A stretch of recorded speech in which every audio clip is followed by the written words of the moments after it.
ribu di sini. Dan ini harga.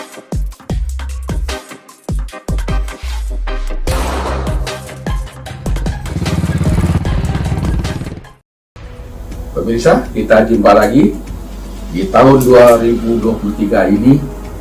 Apa sih yang akan kita lakukan?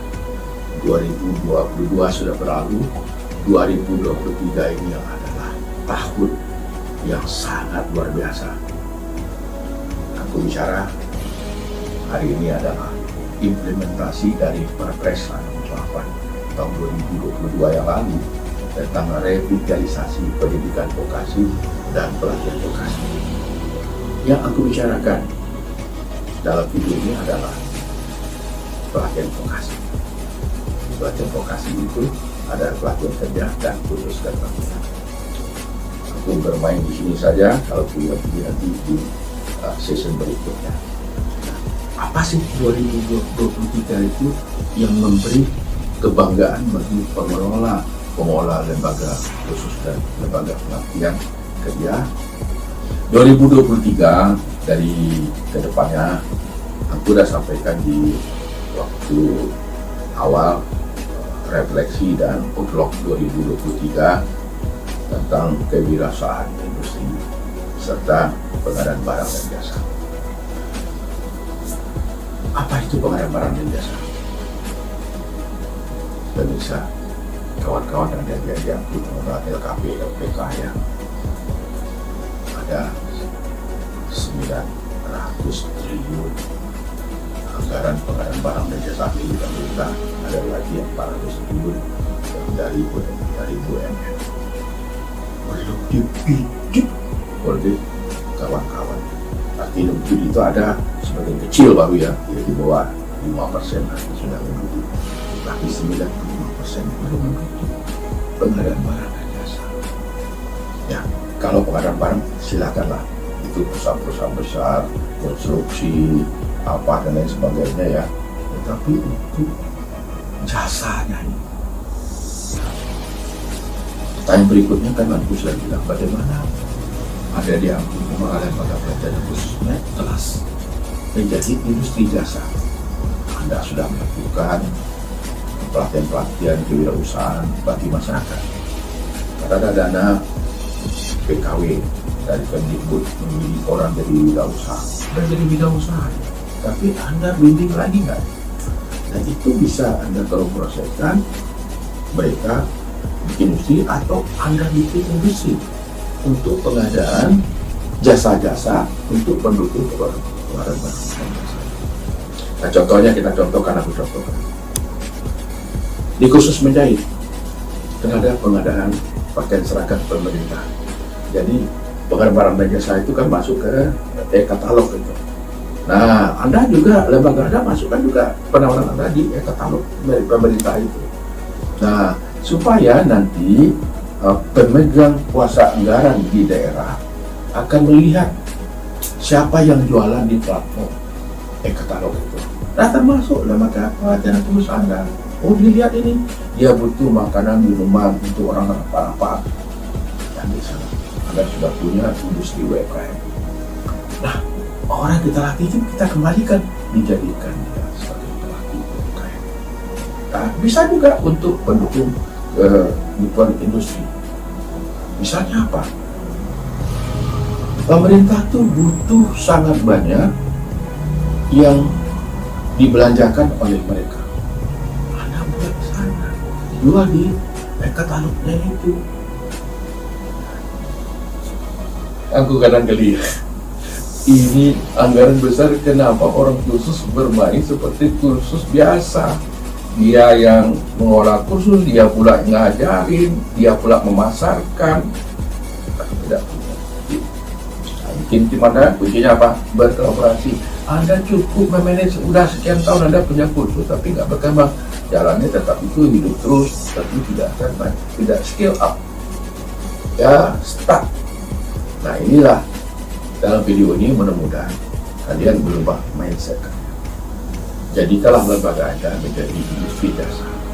Paling mudah, lihat aja di websitenya e-katalog apa punya akta pendirian, punya nomor induk perusahaan, punya produk barang yang akan ada jual di platform katalog yang dibikin oleh LKPU. Jadi sangat besar peluang-peluang Anda untuk berkembang. Aku bangga loh kalau kursus-kursus itu berkesinambungan. Jangan tergantung kepada pemiliknya. Kalau pemiliknya sakit ya ikut juga sakit tuh kursusnya. Pemiliknya mohon maaf almarhum, kursus juga hilang itu. Jadi kursus itu nggak ada generasi yang banyak. Tapi kalau sudah menjadi perusahaan dia akan jalan sendiri. Secara data langsung sistem sudah terbentuk dia akan jalan sendiri. Nah itulah pemirsa. Nah sekarang apa peran organisasi? Ada 5 organisasi di lembaga pelatihan dan khusus keterampilan ini. Organisasi Anda jangan lagi lah seperti organisasi masa lalu, rebutan pengurus, ada 5 organisasi rebut pengurus rame-rame. Ngapain rame-rame pengurus? Tetapi nggak usah banyak, tapi memberi manfaat. Di pusat itu nggak perlu rame-rame pengurusnya. Nanti adanya itu di kabupaten kota itu penting. Kenapa? Di daerah akan dibentuk nanti tim koordinasi vokasi daerah. Karena yang menyusun kurikulum, yang melatihkan kegiatan, menempatkan tenaga kerja, yang akan juara di sana adalah di daerah, kan bukan di pusat. Ngapain pengurus pusat rame-rame? Pengurus pusat itu kan hanya sebagai pemegang puncak duduk bersama dengan kementerian, dengan asosiasi luar biasa yang ada di Kadin. Nah, apa sih ke depannya? Jadi, cobalah ya. Organisasi itu jangan hanya bikin numpang nama, tetapi organisasi tidak usah banyak orang, tapi memberi manfaat. Apa? Organisasi dinantikan oleh anggota, ada manfaat di anggota.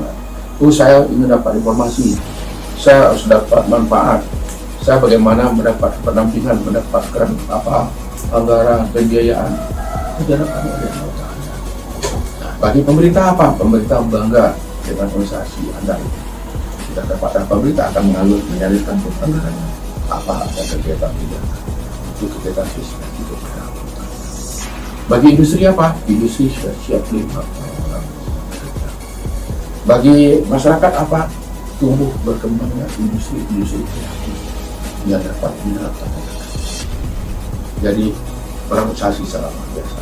Tapi organisasi benar-benar dikelola benar-benar, jangan organisasi media numpang nama tapi nggak ada kegiatan, diundang pemerintah baru datang.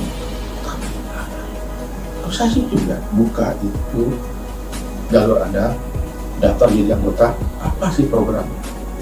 Nanti di klaster programnya, ini programnya pariwisata, ini programnya IT, ini programnya garment, ini programnya otomotif, ini programnya.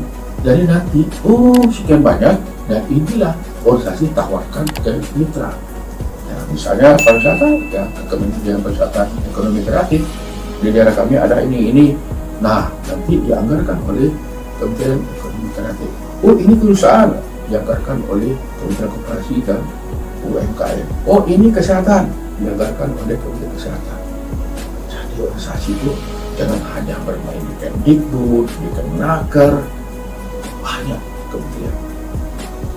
Di tim Stranas Pemko PMK itu sudah ada 7-8 kementerian yang bertambah. Akan tambah lagi terus ke depan. Nanti di kabupaten kota, di provinsi akan ada namanya tim vokasi daerah. Ini yang berkembang. Nah, aku bisa nggak masuk kami ke tim itu? Di pusat yang masuk tim itu adalah kementerian dan Kadin. Nah, kebetulan aku dari unsur Kadin. Nah, makanya aku bisa menyampaikan informasi ini pada kalian semua. Nah, nanti di kabupaten kota mana? Makanya aku sampaikan, kawan-kawan, coba Anda daftarkan menjadi anggota Kadin, supaya Anda punya anggota Kadin, nanti bisa masuk jadi pengurus Kadin, atau nanti Anda diundang oleh Kadin. Nah, gitu. Jadi masuknya di daerah itu ada namanya OPD ya, di provinsi, duduk bersama dengan Kadin provinsi. Anda tidak pengurus Kadin, bagaimana Anda masuk? Yang paling Anda diundang sebagai pendengar. Tapi bagaimana duduk Anda sebagai pengurus, Anda tidak pengurus Kadin, tidak anggota Kadin. Nah, inilah aku sampaikan, 5 organisasi itu daftarkanlah diri Anda sebagai anggota Kadin ya, supaya Anda bisa naik kelas, ya, dapat Anda akan bergabung dengan orang industri, Anda akan menjadi pengusaha di industri. Kalau Anda bergabung di orang lembaga, ya orang-orang lembaga aja selamanya. Jadi bergaulah dengan orang industri, Anda akan menjadi seorang pengusaha. Bergaulah di orang lembaga, Anda bergaul dari lembaga. Kalau Anda orang politik, bergaul jadi orang politik. Jadi itulah bagi aku, bagi adik aku semua, pengelola aeronautik yang berkah ke depannya yang tergabung di implementasi Perpres 68 itu di pelatihan vokasi, ada pelatihan kerja dan khusus kesehatan. Aku rasa itu cukup ya. Nanti kalau yang perlu kita adakan podcast, kita adakan koordinasi, aku akan berikan informasi terkini buat kalian semua. Dan juga kepada lembaga sertifikasi profesi ini belum dilakukan kerjasama. Ini anehnya organisasi, bulangannya MOU dan MOU hanya kertas. Implementasinya kapan? Hanya pajak-pajak MOU, foto-foto ditayangkan di website, ditayangkan di Facebook, ditayangkan di WA, udah ada MOU. MOU, tetapi implementasinya kapan, bro? Kuncinya kan itu tahapan pelaksanaannya. Nah, di sini duduk bersama. Ayo. Nah, inilah yang aku bikin rumah kompetensi itu, mengadakan setiap 2 Jumat itu diskusi kompetensi, bergabung di sana. Banyak loh yang sudah aku tayangkan, tinggal dilihat aja lagi. Jadi nggak perlu aku bicara, oh ini lembaga subscribe, nggak ada subscribe. Rumah kompetensi adalah informasi tepat, mendapatkan informasi terkini. Ya, jadi itu semua semangat ya. 2023 tahun Anda, tahun berkolaborasi, tahun Anda bertransformasi. Terima kasih, salam kolaborasi semua.